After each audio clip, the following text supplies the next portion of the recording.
Off the back of last season's ridiculously good performance in the World Cup with Jamaica, we are kind of back down to earth, sort of, with the North American Gold Cup this season. We are up against Costa Rica, Honduras and Puerto Rico in our group stages if we can get out of the group, and by when we get out of the group, we move to the quarterfinal, semi-final and hopefully final to win the whole thing.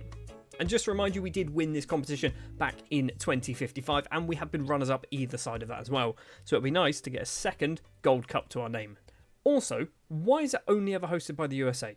It was hosted by Costa Rica and Jamaica back in 2019 and Mexico and USA back in 2003 and Mexico by itself in 1993. Why can't we host it? And as for our Montego Bay United side, obviously it's the usual things that we're going to be fighting for this season. So it's going to be the Jamaican Premier League, the JFF Cup, the Caribbean Cup, which we always, absolutely every single season win, and the big one, the North American Champions League. We have, by the way, actually kind of confirmed our squad for the Gold Cup, and there is a few names in here which arguably shouldn't be in here. We have Raul Gonzalez, who is obviously a player who recently has just managed to get himself a Jamaican passport, so he's able to play, along with Nicola Guadagno. Again, probably not good enough to play for the Jamaican national side, but he's in the squad because I want to get him a cap, as well as Stefano Paluzzi, who is probably the worst player that we have managed to call up so far, but he's probably going to get a cap, or maybe probably 6. He'll get 6 caps, won't he? Anyway, let's jump forward then probably to the opening of the transfer window for Montego Bay United, and obviously we'll be halfway through, most of the way through the Gold Cup as well. It is the 28th of June, 2059. The transfer window has opened for Montego Bay United, and I forgot to say something last season, because it happened technically after the transfer window closed, or where we kind of came back after our transfer window closed, but the England transfer window was still open, and Arsenal signed Rodrigo Lopez, with a 50% sign-on clause, obviously. The 23-year-old Argentine defence midfielder and centre-back has gone for £18.25 million, going a little bit higher if he kind of hits some clauses. And like I said, there is a 50% sell-on clause in there as well. So Arsenal now have 2 of our former players. They've obviously got Rodrigo Lopez, and if we can find him, there he is, Adamar Aguiar as well. Both of them with 50% sell-on clauses. I fear they never leave, though. This is my worry. When you sell players to some of these big clubs, they might never leave. And if they never leave, you never get that 50% sell-on. Yeah, just for confirmation, I think we came back on maybe the 29th or even the 30th. And yeah, on the 31st is when Rodrigo Lopez moved over to Arsenal. Anyway, we are obviously at the start of our new season with Montego Bay United. But before we talk about them, let's talk about what's happening in the Gold Cup. Not a lot, really. We have played one match against Costa Rica and we have actually lost it, losing 1-0, which means technically we are bottom of the group, but we do still have 2 games to play against Honduras and Puerto Rico. We should probably beat both of them both times, so it's nothing to worry about. And as for Montego Bay, obviously the transfer window has opened. We haven't done anything as of yet. No matches have been played. We will be up in the Caribbean Cup soon in 52 days' time. But yeah, right now, nothing to talk about. So let's jump forward to the end of the opening transfer window. But also, before we get there, we'll probably have a Gold Cup, I'm going to hope, final. A Gold Cup final. So, up against Mexico in the Gold Cup final. We did make it there. We go 1-0 down after 37 minutes. And it's kind of not good news from that point onwards. Mexico double their lead. I was getting early on in the first half. It's actually not the first half, second half. It's still the first half. These are words. It is 2-0. Arana with the goal past Kevon Johns. And that was not the end of it. We did get a player sent off as well. But Mexico make it 3-0. Arana up against 10-man Jamaica. Can run down. It's cleared. It's fallen for Gamboa, who finds Rodriguez in the middle. Tries to do a little spin. Does a little spin. Johns really should have saved that, shouldn't he? And we lose 3-0 to Mexico in the Gold Cup final. Runners up every time. We are constantly runners up. Collier was the man to get himself sent off. We were obviously playing Paluzzi. He got 5 caps. He did score a goal, which is obviously quite good. Gonzalez, I think, as well, has been playing, as has Guadagno. Might be part of the reason. 6.2, 6.3 and a 6.3. We're just not good in this game. We're just not good against Mexico.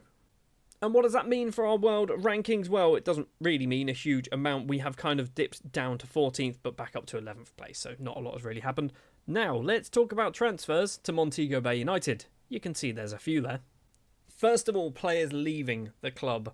And Johnny Palmer is one of those players to leave the club. He was out of contract, I believe, end of next season, or might have even been this season, and he was just refusing to sign a new one. So we have sold him to Al Tawoon. He's gone for £2.1 million with a 50% sell-on clause in there. Didn't want to get rid of him. He's really, really good, but basically, he just didn't want to carry on playing for us. And we also say goodbye to Eduardo Gomez. Similar situation with Gomez as with Palmer. He was out of contract within the next season or two. Also, he is 32, will be 33 by the time January rolls around as well. He has obviously got himself that lucrative move over to Saudi Arabia. He's on £375,000 per week, which is considerably more than what I say more, it's not more than what they paid, but they paid £1 million. There is a sell-on clause of 50%. He's never leaving. He's 32. But, just in case, on the off chance he decides to leave, we might get a few £1 million. We have spent £10.75 million in this transfer window. It might have been a silly thing to do because obviously we are slightly hemorrhaging money, but we have gone for it. Ricard Berrocal is the first man to join the club, the cheapest of all of the players to join. He has come in as the Eduardo Gomez replacement, and he's actually not cost a lot of money at all. 130,000 from Barcelona, or technically Barcelona B. He's hopefully going to get some good football playing for us. Hopefully as well he can become Jamaican, because I don't think he's anywhere near the Spain squad at the moment, and he is 22. Moving up in value, but moving back down the pitch, Hamlet Parry is next up. The Chilean, not international. I thought he was an international. He probably will be very soon. He's signed from Colo Colo for £1.9 million. A decent left back. I'm not convinced we can get all of these non-Jamaican players registered, though, for the Jamaican Premier League. And for £3.7 million, we have Lielson Bertoni, who is a Brazilian right-winger signed from CTB, which is, I can never say the name, Coritiba? I believe it's Coritiba. Good option on that right-hand side. He was the replacement for Johnny Palmer.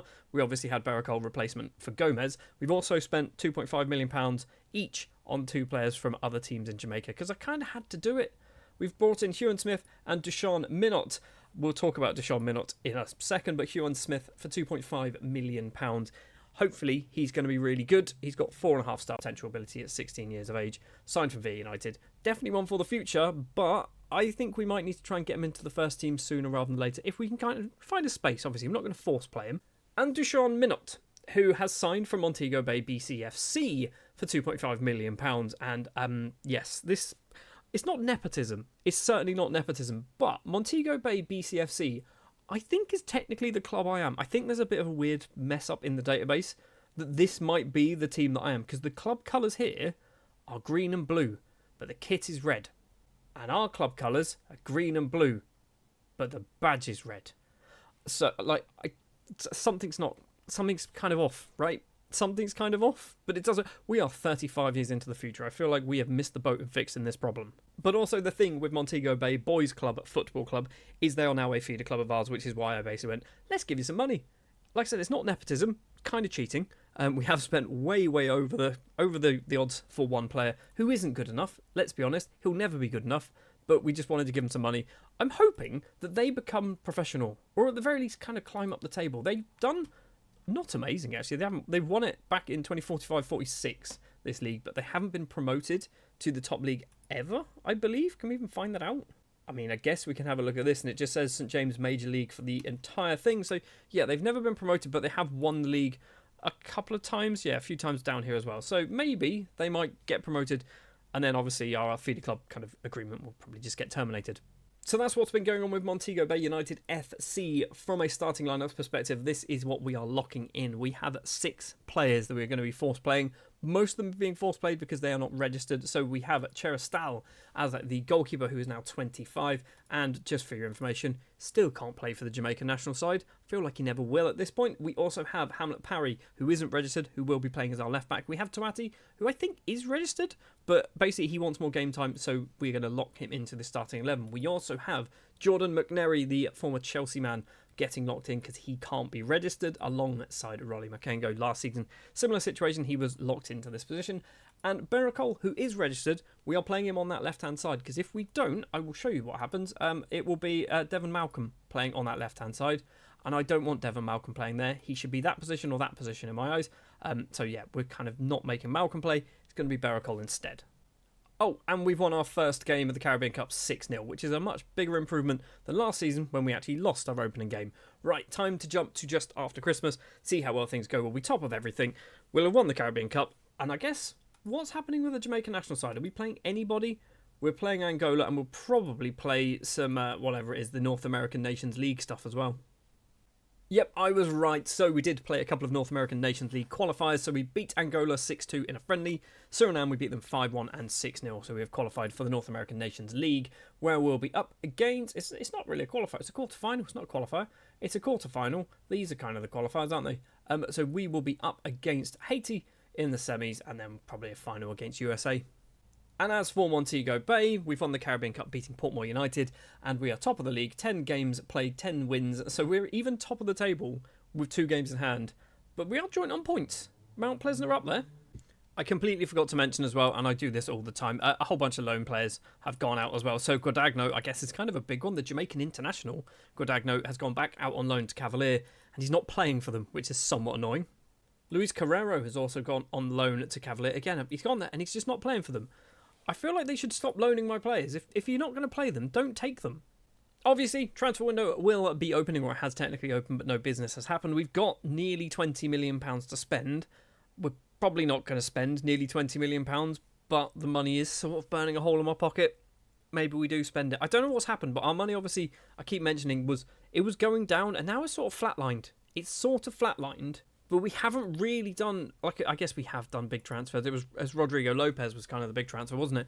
That was the one that sort of saved us. Also, Diego Gonzalez last season. So we did actually bring in £40 million last year, which I kind of didn't really talk too much about, did I? So, yeah, we'll see what transfer business we can do. I'm going to say we'll spend £4 million on 3 players. That's my guess.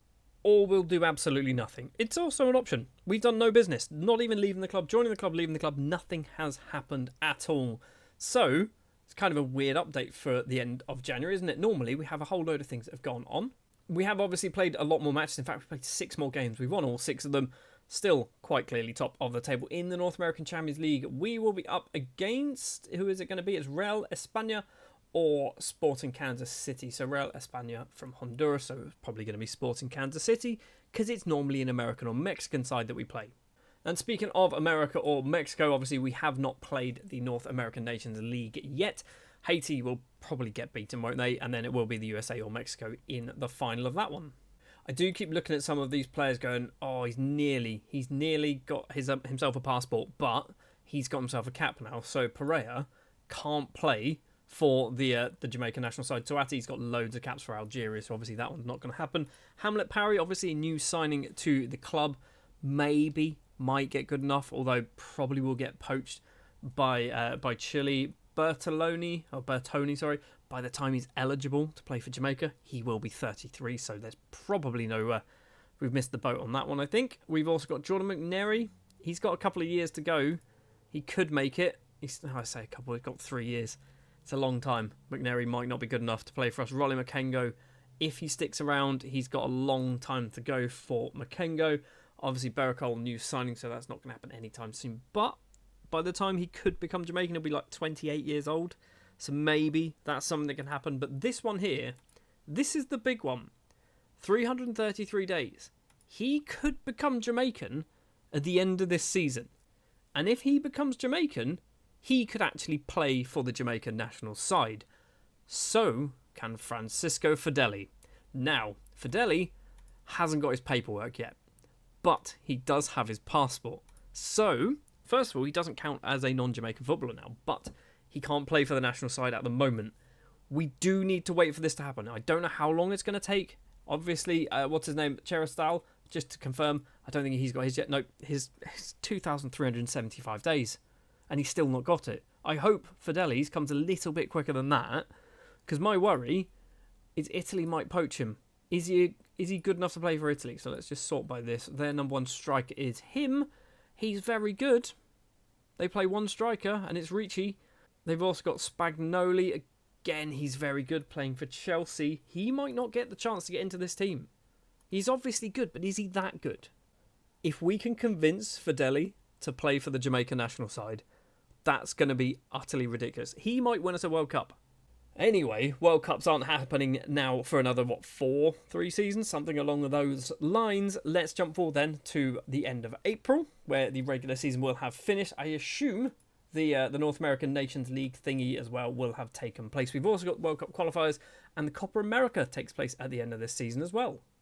Kicking things off then in the North American Nations League final up against Mexico. They take the lead thanks to, I'm assuming that was Eduardo Gomez, right? That was Eddie Gomez. Hernandez has the ball for them on that right-hand side. We're only 17 minutes in. He's in on goal. He dodges multiple tackles, puts it into the bottom corner. It's 2-0 to Mexico, but things are about to turn on the upwards for our Jamaica side. Kevin Roy finds Johnson, back to Roy. Carlington Cohen in the middle, loads of space for Malcolm, takes a few touches, gets very lucky with the deflection of Hernandez. It is 2-1, and into the second half, we get ourselves on level terms. Junior finds McClare, back to Cohen in the middle.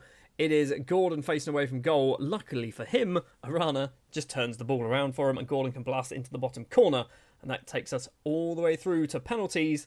And that penalty there, which was the very first penalty, is the one that wins us the game. We beat Mexico on penalties 4-3. Just to confirm, it was Eddie Gomez. Obviously moved to Al Ittihad last season. Eddie Gomez scored and Jesus Hernandez also scored. So two of our former players on the score sheet. Aldo Lara, also one of our former players, scoring a penalty for Mexico.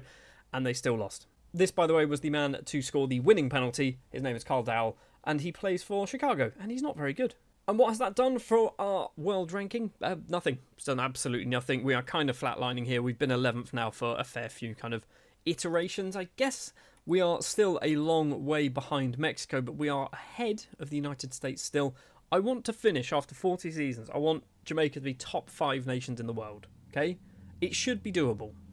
And as for our Montego Bay United side, we have won the league on top of the table at the very least. 26 wins out of 26, 125 positive goal difference. We have a Honduran side in the North American Champions League semi-final, and we also have the LA Derby in the other semi-final, so that could be an interesting one. In the JFF Cup, we should hopefully be winning that up against Mount Pleasant in the final. All we need to do is get past Arnett Gardens first. Obviously, a few more months have passed, and Fideli still does not have his paperwork.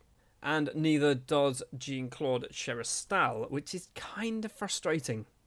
We've also had our youth intake come through, and as always, it's not very good. We don't seem to get particularly good youth intakes at the moment. Owen Duncan is the main man by the looks of it, and he's got 3.5-star potential, and he's pretty rubbish at the moment. There's no one, there is literally nobody here that stands out to me as somebody who could be good. Romel Brown, probably not. Ryan Escoffery, maybe, probably not though. We've not had a good youth intake this time around. I didn't confirm this, by the way, but this is the list of players that are getting locked in for the second part of the season. I think we had Tuati in the first half, but I've dropped him because basically he plays now. We don't need to lock him in. He just gets into the starting 11. So Cheristal's still there. Parry, Makengo, McNary, all there. Berocol, who obviously can play in the league, has broken his leg, annoyingly. But he's injured for one more day. He's probably going to play again in a minute and then break his leg again. Good news, he didn't break his leg again. We're now at the end of the season, the 20th of May. Let's see what has happened. JFF Cup winners for the, what is that? I'm going to assume like 11th or 12th time in a row. Jamaican Premier League winners as well, beating Cavalier 4-0 in the final for the 9th time in a row, I think. And LAFC were the lucky side from Los Angeles to get through to the North American Champions League final, or should I say the unlucky side, because they go 1-0 down. McNary with the opening goal of the game after 27 minutes. We double our lead on the 42nd minute. It's Kevin Roy down that right-hand side. He's got a few options in the middle. Plays it towards Berocol at the back post, and the Spaniard heads in to make it 2-0. Into the second half, we missed a penalty and a chance to make it 3-0. However, on the 75th minute, we do make it 3-0. It is fallen to Fideli. A big shot from the Italian, making it 3-0 and finalising us to be champions once again of the North American Champions League. Every season at this point, right? Every season we just win this thing. How many times have we won it now in a row? We've won this more times in a row than the JFF League, or the JFF Cup, sorry, or the League, or anything like that. We've literally only ever lost it once. If we get to the final, we win it.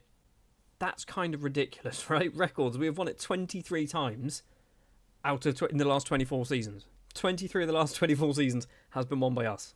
And I've just seen as well, most overall goals by a player in a season, Fideli with 14. And that's this season. He got 5 goals this season, or technically last season actually, against Columbus as well. We've also got Solis there with the highest average rating. How's he getting on? He's retired. He retired last season. Fair enough. So once again, we've won everything, because we always do win everything. Let's take a look at the squad then. Our squad is getting smaller. I kind of challenged myself a little bit to try and get this squad smaller, make it a little bit more compact, because we have a huge, huge squad. We still have a whole load of players out on loan. If I just do this, there is still players here like Bachelor, Litwin, Alguadagno, Barnett, Carrero, all out on loan. But the team that are kind of the core team that are staying here is getting a lot smaller. So players with double figures for goals. Berakol with 23 and 19 assists in his debut season in Jamaica. Considering he broke his leg as well, that's impressive. We've got Carlington Cohen, 30 goals, 13 assists. I didn't think he was that good, right? I didn't think he was that good, but he's just doing the business. Done really well this season. Lielson Bertoni, 32 goals, 20 assists. He's wanted. Who wants him? 13 clubs, mostly in Saudi Arabia. We also have Cremonese. That's an interesting one. If they come in for him, I'd probably sell him. I wouldn't sell him to the Saudi teams or the UAE teams, probably not even the Brazilian sides, but Cremonese might be a team to buy Bertoni, that's his name. We've also got Bacola, 33 goals in 33 starts, 17 assists as well. He is wanted. Who's he wanted by? Teams in Saudi Arabia. This is not a worry, obviously, it doesn't really matter, but he's got a very steady decline in his recent performances. And finally, Francisco Fedeli, 49 goals in all competitions, 6 assists as well for the 26-year-old. Is he Jamaican? I mean, he is Jamaican, but does he have his paperwork? He's not got his paperwork. Somebody give him his paperwork. Who wants him? Teams in Saudi Arabia, go away. Just having a look as well, assists. Kevin Roy, 33 assists. He doesn't score often, but he gets so many assists. How many assists? 122 assists in 164 games. And when you think 2 of those seasons, he wasn't getting any assists because he was playing for Treasure Beach or Humble Lion. We've also got Courtney McClare and Hamlet Parry in double figures for assists. So Parry, is he getting better? Not really. I mean, say not really. He's going down at the moment, which is a worry. He's wanted on loan by a couple of teams. Courtney McClare as well. He's good. He's just good. He's just consistently good. He's wanted by everyone in Saudi Arabia. Jordan McNary's just worth having a look at because he needs more game time. He played 3 games in the Jamaican Premier League this season. He's wanted on loan. Are you any close to becoming... You're not even close to becoming Jamaican. Speaking of Jamaican, Pereira is 100 days away from becoming Jamaican. That is good. Bacola, you must be close as well. 221 days for Bacola. What else have we got? I think that's it, actually. Tuati? What are you going to be? A year and a half for Tuati. Makengo's going to be a while, isn't it? Like 3-4 seasons yet. Makengo's got ages to go yet. So we're getting closer to having some additional players able to kind of represent Jamaica, but also, more importantly, I guess for us, they're not going to be taking up those foreign player slots because we can only have 5 of them per season. And if I'm honest, most Jamaican footballers aren't particularly good. Some of them are amazing, obviously, but for the most part, they're not the best players in the world. This is how the squad currently looks. If we sort by ability, we've got players like this man getting into the squad. He's 35. Why is he getting called up? Maybe I should kind of take a bit more control over this. So that is season 35 out the way. We have won everything with Montego Bay. We've managed to win the North American Nations League, and at the start of season 36 we'll be heading off to the Copa America, a competition that we have not managed to win yet. We did come 3rd place back in 2056, so 4 seasons ago. Can we do it again, or can we go that 1 step further, or 2 steps further technically, and win the final? We know our group, it's Bolivia, Ecuador and Uruguay, which is obviously going to be a very, very tough group. But actually, when you look at all the other groups, they're all pretty tough. Group D is arguably the one that you want to be in. It's Argentina will beat everyone, and then just kind of a fight between Costa Rica and Paraguay for 2nd place, and Suriname are definitely finishing bottom.